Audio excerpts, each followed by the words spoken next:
Welcome to the Experience Gap, the insight shop to the rescue where we turn customer nightmares into teachable moments for businesses.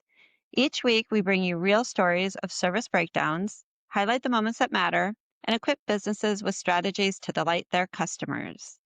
I'm Kate Complin, the owner of the Insight Shop. I created this podcast to give customers a voice, to share their stories and frustrations, in hopes that companies would take notice, listen, and take action as customers are your most important assets.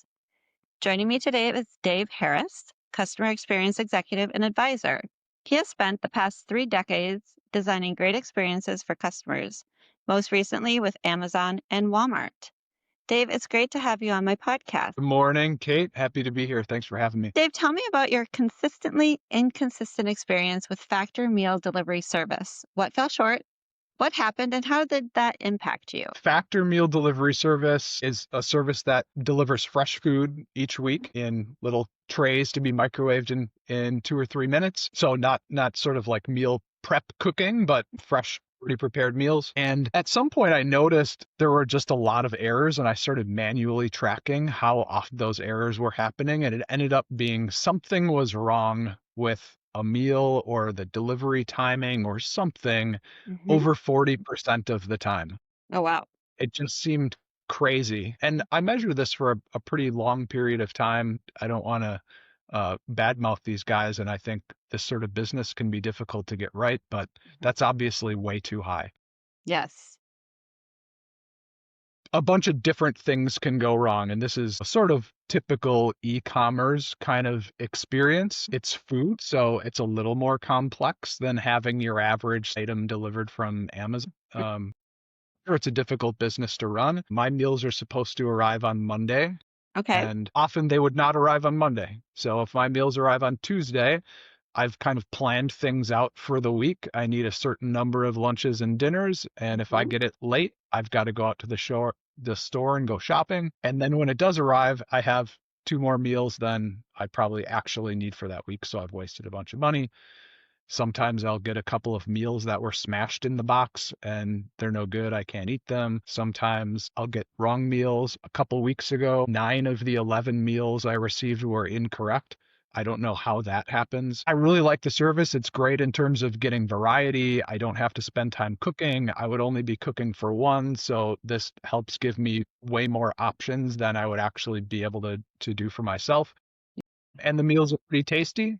So I give these guys lots of credit for having like half a good service, but the stuff they really need to get right, getting it to me on time, getting it to me with high quality, and making sure everything is correct in what I ordered. Something is really lacking there. They were actually really good. They're great, as I think a lot of companies have gotten. They're great at solving, making up for the problem Ah, once I report it. Support is easy to use. They give me a refund. There's never any kind of friction there. That part is really easy.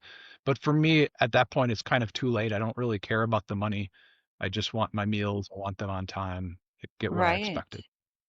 And so are you sharing what happened via the app then? Is that how you're getting your customer service help?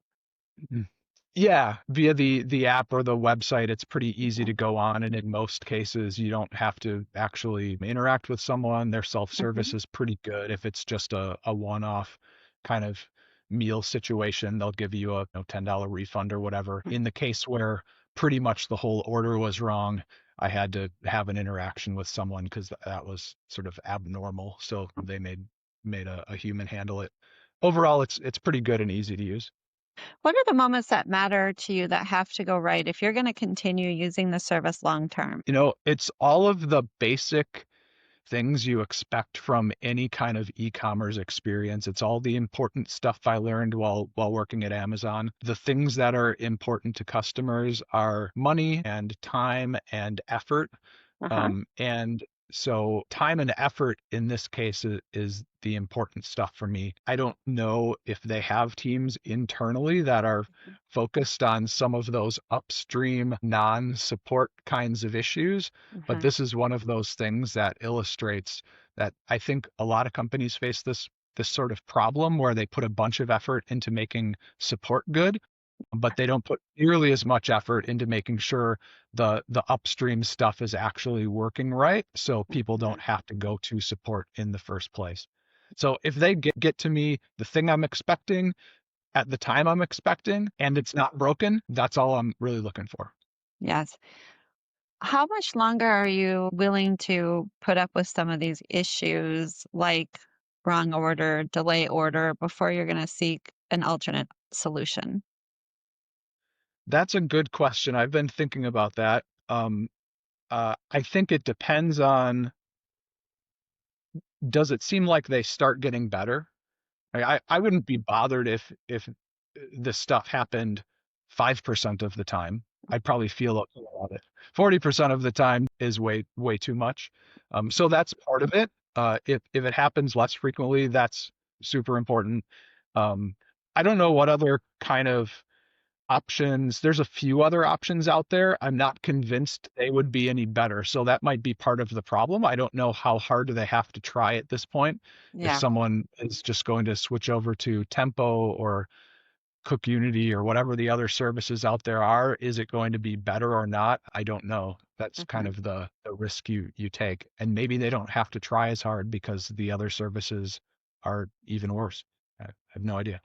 How might another competitor entice you to try their service? Yeah. I think if someone could demonstrate that they have better operational processes and don't screw up, it's kind of it's probably one of those word of mouth reputational kinds of things.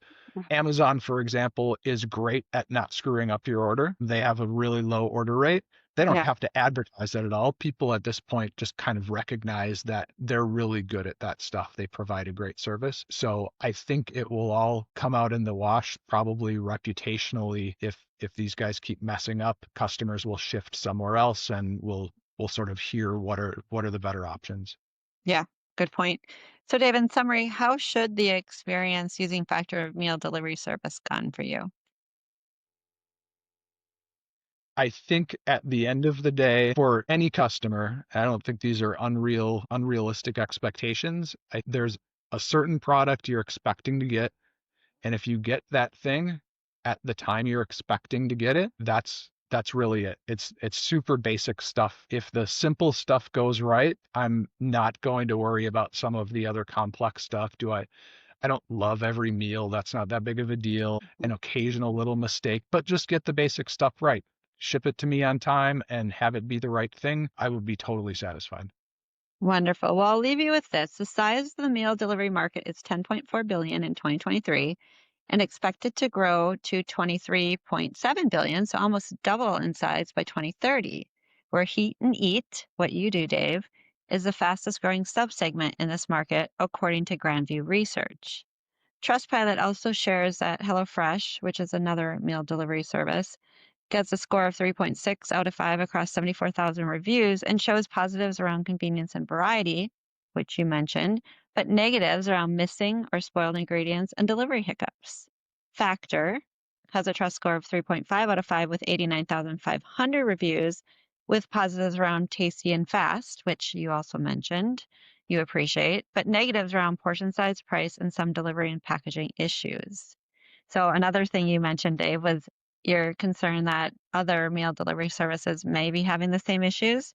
At least with these two, seems like that's the case. The Better Business Bureau also has complaints from HelloFresh that relate to product, service, repair, billing, delivery, and sales and advertising issues. So, food delivery companies take note. With the segment expected to almost double in size in the next 5 years, the winning company will be the one that best understands the experience of their customers and is solving their customers' most important problems. Specifically, get me the meals the day I need them, get me what I ordered, and make it easy. So, if you're in the food delivery space and want to understand what really drives customer satisfaction and retention, we'd love to help. At the Insight Shop, we uncover the why behind customer behavior so you can design experiences that keep people coming back. Visit theinsightshopllc.com or connect with me on LinkedIn to start a conversation. So, thank you, Dave, for sharing your story about your consistently inconsistent experience with Factor Meal Delivery Service. And Thanks a thanks lot, to our Kate. Yeah, and thanks to our listeners for tuning in to the Experience Gap, the Insight Shop to the rescue, helping businesses turn frustration into delight, one experience at a time.